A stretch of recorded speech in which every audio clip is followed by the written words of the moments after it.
खैरुन्नास मन यनफ़उन्नास वक़ाल नबी सल्लल्लाहु अलैहि वसल्लम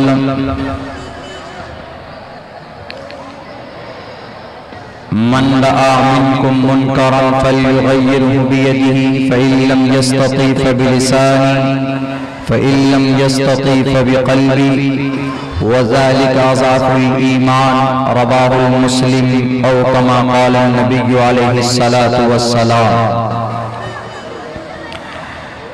All compliments, all physical prayer and all monetary worship are for Allah. Peace be upon you, O Prophet, and Allah's mercy and blessings. Peace be upon us and righteous slaves of Allah subhanahu wa ta'ala. I bear witness that no one is worthy except of Allah subhanahu wa ta'ala. In the name of Allah, the most gracious, the most merciful. My Lord, expand me my breast is my task for me. Remove the impediment from my speech so they may understand what I say.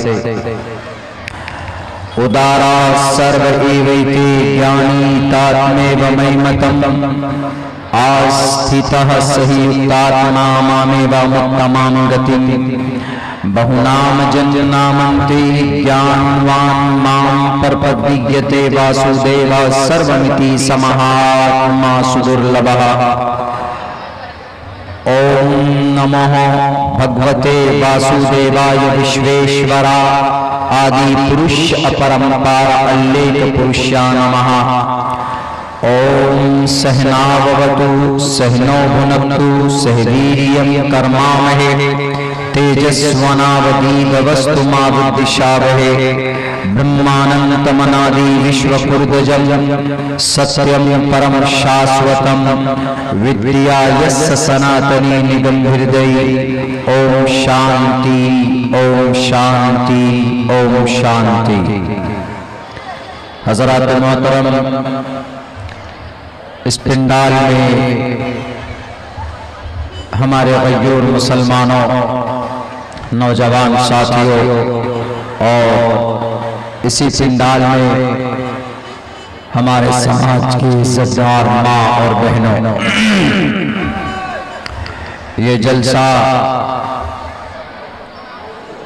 जो मदरसा आपके बीच है तय्यबुन निसा के नाम पर इसी की banner तले याज़िम शान इजलास आम मुनाक़िद किया गया। इन मदरसों का बाकी रहना बेहद जरूरी। अगर मदरसा ना हो तो शरीयत सही ढंग से हम शरीयत पर अमल नहीं कर पाएंगे। मदरसा कुरान करीम की तालीम इन मदरसों में दी जाती है। इन मदरसों का वजूद बहुत जरूरी है। अगर मदारिस ना हो, मकातिब ना हो, मस्जिदें ना हो तो फिर हम मुसलमान जो ईमान वाले कहलाते हैं ये अपनी शरीयत से कोसों दूर हो जाएंगे। मैं ये इसलिए कह रहा हूँ चूंकि हमारे मुल्क भारत में, हमारे मुल्क हिंदुस्तान में एक बहुत बड़ी कम्युनिटी, एक बहुत बड़ा धर्म हिंदू भाइयों का, वो आप जानते हैं वो कितने खुदाओं की इबादत करते हैं। वो तकरीबन 33 करोड़ ईश्वर को मानते हैं, 33 करोड़ देवी देवताओं को मानते हैं।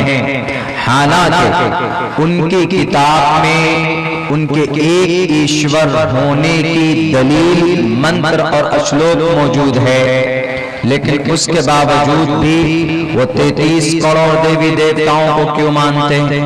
इसलिए कि उनके बीच में उनके ग्रंथ को पढ़ने पढ़ाने का कोई सिस्टम नहीं है, कोई निजाम नहीं।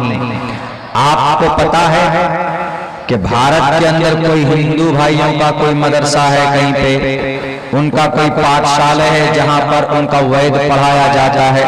कहीं नहीं है पूरे मुल्क भारत में। आप उठाकर देख लीजिए। जब उनके बीच में उनकी किताब नहीं पढ़ाई गई, उसकी तालीम नहीं दी गई, तो यही वजह है कि आवाम जो था, ये जो लोग थे जो नाखानदा थे, पढ़े लिखे नहीं थे, तो वो अपने ईश्वर से अलग होते गए। अपने खुदा और अपने परमात्मा के बारे में उनका अकीदा बदलता चला गया।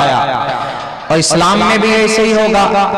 अगर मदारिस ना हो, मकातिब ना हो, मसाजिद ना हो, उलमा ना हो, कुरान की तालीम देने वाले और तकरीर करने वाले, शरीयत को बयान करने वाले अगर ना हो, तो ये बात पत्थर पर लिखने के लायक है कि आप सिर्फ 20 साल के लिए मदरसा बंद कर दीजिए, आप 20 साल के लिए जलसा बंद कर दीजिए, आप 20 साल के लिए मकतब बंद कर दीजिए। 20 साल के बाद देखिएगा कि इस्लाम में भी 33 करोड़ खुदा की इबादत होगी। हिंदू भाइयों में तो है ही, लेकिन इस्लाम में भी ये काम शुरू हो जाएगा। एक अल्लाह की शरीयत पर अमल करना, एक अल्लाह की शरीयत को जानने का एक ही जरिया है, वाहिद जरिया, वो हमारे मदारिस और हमारे मकातिब हैं। हम समझते हैं कि बहुत आसान है, मौलाना लोगों को कुछ नहीं मिलता, मदरसा खोल कर बैठ जाते हैं, मदरसा चलाते हैं, कहीं पर 10 बच्चों को रखकर, कहीं पर 15 बच्चों को रखकर चंदा करते फिरते हैं। अरे एहसान है इनका। दुनिया के मुसलमानों, दुनिया के इंसानों, इनका एहसान मानो कि ये खुद से चंदा करते हैं, अपने सर पर बोरी उठाते हैं, कभी चावल, कभी धान, कभी गेहूं, कभी मकई, आपके दरबार पर पहुंचते हैं, चंदा करके लाते हैं, फिर बच्चों को खिलाते हैं, फिर उन्हीं में से असातिज़ा को तनख्वाह भी देते हैं। इतनी मेहनत करते हैं, उसके बाद 2-3 साल के बाद आपके बच्चे को हाफिज़े कुरान बनाकर आपके हवाले करते हैं। वो हाफिज़े कुरान जिनका मकाम मर्तबा कल क़यामत में इतना बड़ा होगा, इतना बड़ा होगा। एक बड़ा डॉक्टर, दुनिया के अंदर बड़ा मकाम किसको दिया जाता है? डिस्ट्रिक्ट के अंदर सबसे बड़ा ओहदा डीएम का होता, उसके बाद फिर नीचे डीएम है, एसडीएम है, एसडीओ है, एसपी है, डीएसपी है, ये पूरा प्रोसेस चलता है। लेकिन सबसे बड़ा डिस्ट्रिक्ट का, जिले का कलेक्टर होता है, जिसको डीएम कहा जाता है। आप समझते हैं कि ये बहुत बड़ा ओहदा है, लेकिन मरने के बाद डीएम का भी वो ओहदा नहीं होगा, एक मिनिस्टर का वो ओहदा नहीं होगा, एक मंत्री का वो ओहदा नहीं होगा, एक प्राइम मिनिस्टर का वो ओहदा नहीं होगा, एक राष्ट्रपति को वो मकाम नहीं मिलेगा जो मकाम कल क़यामत में अल्लाह की नजर में एक हाफिज़े कुरान का जो मकाम होगा। अल्लाह तबारक व तआला एक हाफिज़ से कहेगा कि तुमने मदरसा सय्यदुन निसा में कुरान हिफ्ज़ किया था ना? जी, कुरान का हाफिज हूं मैंने, वहीं पर मैंने कुरान को हिफ्ज़ किया था। तो अल्लाह तबारक व तआला कहेगा कि घबराओ मत, आज सब परेशान है। देखो, सारे मंत्री संतरी, सारे मालदार, उद्योगपति, करोड़पति, लखपति एक तरफ हाय हाय कर रहे हैं। एक काम करो, तुमको डरने की जरूरत नहीं है। आर यू हाफिज़ कुरान? तुम हाफिज हो ना? पढ़ो कुरान को और जन्नत में जाओ, जन्नत के बुलंद सीढ़ियों पर चढ़ो। इक़रा वर्तक़ी, इर्तिक़ा का मतलब बुलंदी पर चढ़ना, चढ़ना नहीं, बुलंदी पर चढ़ना। और हाफिज से कहा जाएगा अकेले मत जाओ, अपने खानदान के 10 लोगों को लेकर जाओ, वह हाफिज कहेगा कि अल्लाह मैं 10 लोगों को कैसे लेकर जा सकता हूं? जिन जिन 10 लोगों को मुझे जन्नत में लेके जाना है उनमें से 5 आदमी तो जहन्नम में डूबे हुए हैं। तो अल्लाह उनसे कहेगा कोई बात नहीं, ये तुम्हारे लिए स्पेशल डिस्काउंट है, जाओ उनको जहन्नम से उठाओ और दोनों हाथ में पकड़ो और कुरान की तिलावत करता जा, जन्नत के दरवाजे पर चढ़ता जा, और 10 आदमियों को जहन्नम से, अल्लाह कहेगा 5 नहीं, अगर वो 10 जहन्नम में हैं जिन पर जहन्नम वाजिब हो चुकी है, उनको अपने हाथ में पकड़कर जन्नत में लेकर जा। यह मकाम किसका होगा? एक हाफिज कुरान का यह मकाम मर्तबा होगा कल क़यामत में। सुभान अल्लाह। हम लोग क्या समझते हैं, मौलाना हाफिज साहब है, बास जगह तो रिश्ता नहीं करते हाफिज साहब से, मौलाना साहब से, कितना कमाएगा हाफिज साहब, मौलाना साहब। मैं अपना वाकया बताऊं आपको, मेरी शादी के बारे में जगह रिश्ता गया, वकील घराने में, लड़की टीचर, हम मौलाना साहब, तो उसका बाप पूछता है, जो मीडिएटर था, जो वकील था, वो पूछता है कि लड़का जो है क्या है? कहा कि मौलाना साहब हैं। कहा कितना कमाते हैं? कहा कुछ नहीं कमाते, 3-4 हजार रुपए कमाते हैं अभी। उस वक्त सन 2014 की बात, 13 और 14 की बात, 4-5 हजार रुपए कमाते हैं। कहा कि नहीं, हमको मौलाना लड़का नहीं चाहिए, हमको आलिम लड़का नहीं चाहिए, हमको वो लड़का चाहिए जो जॉब होल्डर हो, सरकारी जॉब में हो, सरकारी नौकरी जिसको मिल जाती है। उनमें से कुछ लोग अपने आप को खुदा समझ लेते हैं कि मैं सरकारी नौकरी वाला हो गया, मुझे बुर्राक दो तभी तुम्हारी बेटी से शादी करूंगा, ऐसा समझने लगते हैं। हालांकि मामला ऐसा नहीं, आपको नौकरी मिली अच्छी बात है, खुदा का शुक्र अदा कीजिए और पूरी ईमानदारी से कीजिए, लेकिन घमंड ईगो बैरक है, वो रिश्ता टल गया, नहीं हुआ, इसलिए कि भाई मैं मौलाना साहब मदरसे का पढ़ा लिखा,